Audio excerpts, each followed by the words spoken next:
Salut chers amis en Jésus-Christ. Nous rendons grâce à Dieu pour la grâce d'une nouvelle vie et une nouvelle opportunité pour célébrer la liturgie du 15e dimanche du temps ordinaire de l'année C. Nous méditons autour du thème jusqu'à ce que l'amour devienne une action. Autrement dit, nous avons beaucoup entendu parler de l'amour et nous pouvons dire que ça ne nous intéresse plus jusqu'à ce que ce propos, ce discours soit traduit en action. L'Église nous donne le livre du Deutéronome au chapitre 30, versets 10 à 14. La lettre de Saint Paul aux Colossiens chapitre 1, verset 15 à 20. Et l'Évangile selon Saint Luc chapitre 10, verset 25 à 37. Une théorie reste, à mon opinion, une opinion jusqu'à ce qu'elle soit prouvée dans la pratique.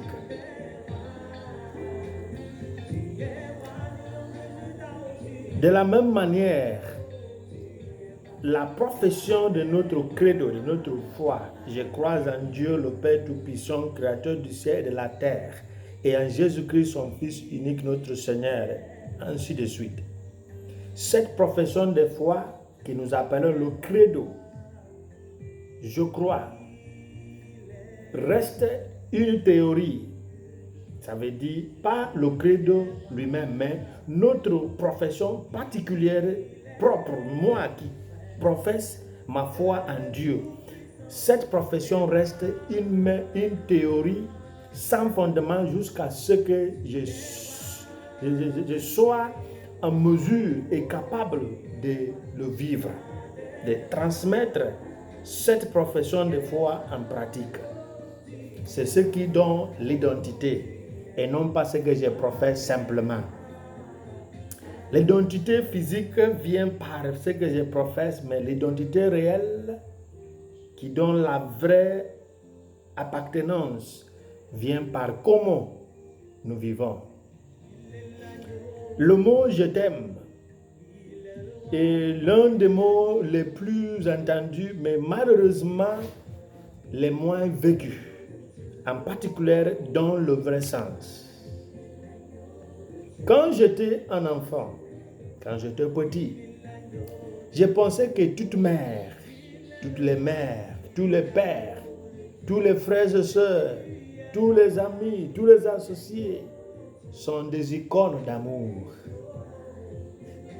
L'autre jour, j'ai écouté une vidéo où un prédicateur disait que si tu n'as pas quelqu'un que tu peux appeler n'importe quel moment de la nuit, il te répond, sache que tu n'as pas quelqu'un, tu n'as personne dans ta vie. J'ai pensé que toutes les personnes qui s'associent à nous sont des vrais proches, des vrais amis, des vrais frères et sœurs. Mais je ne savais pas que l'amour est un sacrifice qui ne peut pas se faire par n'importe qui, mais par quelques-uns. L'amour. Jusqu'à ce que l'amour devienne une action.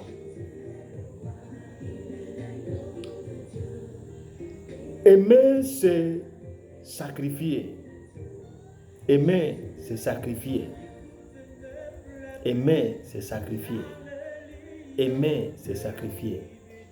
Quand une action exige ou implique, selon la première lecture, l'esprit, le cœur, l'âme, la force et l'être, cette action devient une alliance, un pacte. Et si l'on signe un pacte impliquant l'esprit, l'âme, le cœur, la force et tout mon être, la violation de ce pacte entraîne la mort. Raison pour laquelle Jésus, en ajoutant aux réponses que le juriste avait données dans l'évangile, a dit: vous avez bien répondu, faites ceci et vous vivrez. L'amour de Dieu avec tous nos cœurs, toutes nos âmes, tous nos êtres, toutes nos forces, et d'aimer nos prochains comme nous-mêmes. Je dis, vous avez bien répondu, faites ceci et vous vivrez. Si d'aimer Dieu avec nos âmes, nos cœurs, nos êtres, nos forces, c'est traduit en la vie, ça veut dire le manque de cet amour de cette façon entraîne la mort.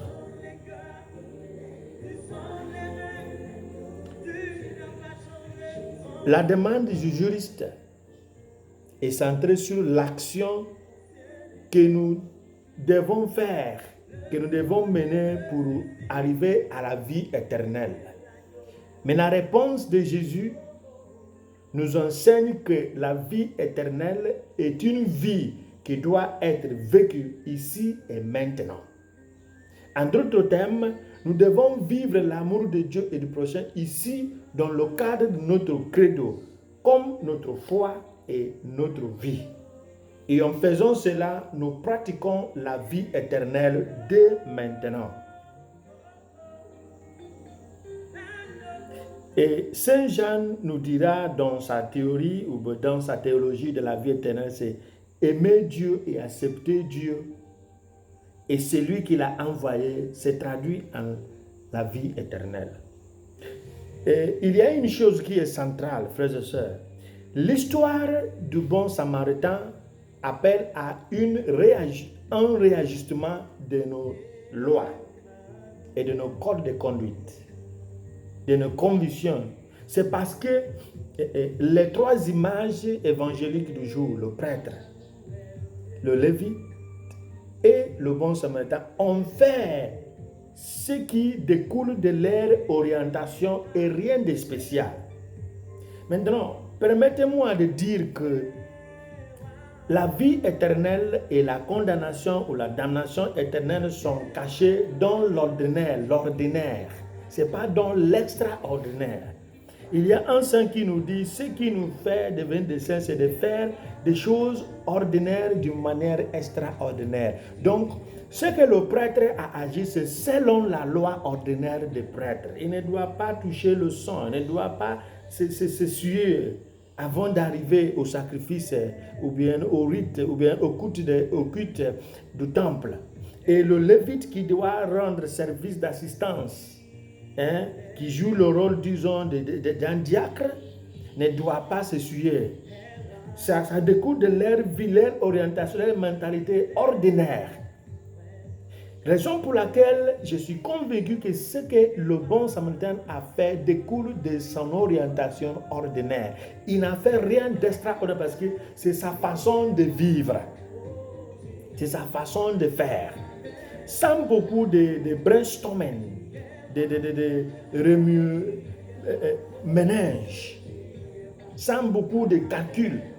Comment réagissons-nous aux situations ou envers les gens face à une situation sans beaucoup de calculs? Et la Bible a dit, je devrais dire, quand ça vient de manière spontanée, comment je réagis. C'est ce qui définit qui je suis. Il y a quelqu'un qui a dit que ce qui définit un homme, c'est ce qu'il fait lorsqu'il n'y a pas d'audit, lorsqu'il n'y a pas de contrôle, lorsqu'il n'y a pas de supervision. Mais ce que l'homme commence à faire parce qu'il a eu l'information qu'il y aura l'inspection, il y aura l'audit, il y aura la supervision, ne définit pas l'homme. Mais s'il y a l'homme qui fait ce qu'il fait, qu'il y ait l'audit, qu'il y ait l'inspection, qu'il y ait la visite de supervision ou pas, c'est ce qui définit l'homme actuel, l'homme réel. Qu'est-ce qui définit notre vie quotidienne? Notons que la charité du bon samaritain ne l'a pas empêché de faire son voyage. Parce qu'il a fait ce qui fait partie de sa vie. Donc il a bien calculé, je dois garder cet homme. pour qu'on prenne soin de lui. Au retour, je rembourse ou bien je complète ce qui a été dépensé. Il n'a pas pensé que cet acte pourrait gêner son programme. Mais il y a une chose qui est à la base de tout, et j'aimerais le dire, que quand on tombe amoureux de quelqu'un ou d'une chose, tout se réconcilie. Sans la capacité de tomber amoureux de quelqu'un ou de quelqu'une ou bien d'une chose ou bien de Dieu, rien de cette personne, rien de cette chose, rien de ce Dieu m'intéresse, ne me poussera à faire hors d'ordinaire. Et quand cet amour est ce qui me motive, ce qui m'oriente, l'extraordinaire fera partie de ma vie ordinaire.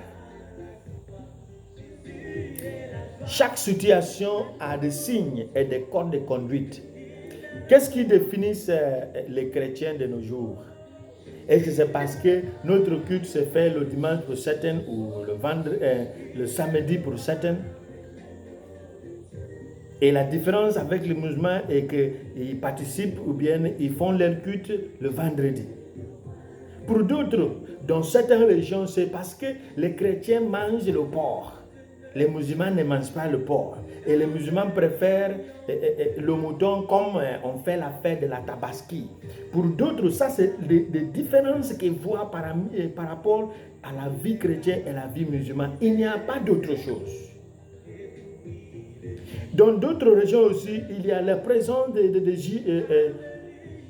JPIC, des orphelinats, les Caritas, de gérer les écoles missionnaires qui donnent la bonne formation, la bonne éducation. Pour eux, c'est ce qui fait la foi chrétienne, ce qui différencie. Tous ces signes sont bons, mais nous sommes invités à approcher toutes ces choses qui semblent être les éphémères, qui montrent qui nous sommes avec amour, qui fait la différence. Et j'ai des questions à nous poser. Dans notre monde troublé par le trafic des êtres humains, des parties humaines et des enfants, le meurtre et les rituels humains, la méchanceté, l'oppression des orphelins, des veufs et des pauvres, la trahison, quel est le rôle que nous jouons en conformité avec notre profession de foi, qui montre mon amour de Dieu et du prochain? Une autre question, qui sont ces trafiquants des êtres humains, des enfants, des femmes, des filles? Qui sont ces méchants? Qui sont ces oppresseurs des pauvres, des veuves? Qui sont ces traîtres? Qui sont ces ritualistes? Sont-ils des païens? Sont-ils des musulmans? Sont-ils des chrétiens? Mais qui peut me convaincre que les chrétiens, que les musulmans sont innocents de ces mots? Notre monde est rempli de gens religieux. Malgré cette religiosité, le mal existe et perdure. Jusqu'à ce que mon amour devienne une action. En Jésus, Dieu a tout réconcilié avec lui-même. Si nous sommes chrétiens, pouvons-nous encore être appelés réconciliateurs de toutes choses? Aucun homme qui aime ne peut tuer pour la position politique, pour le pouvoir, ni pour la richesse, ni trahir la confiance qu'on lui accorde, ni violer, ni opprimer les autres, ni abandonner les pauvres. Si nous sommes vraiment tombés amoureux de Dieu et du prochain, nous sommes invités à nous réconcilier dans les choses avec et en Christ. Que notre amour devienne une action et une activité. Et Dieu sera tout en tous. Qu'il nous bénisse, le Père, le Fils et le Saint-Esprit. Amen.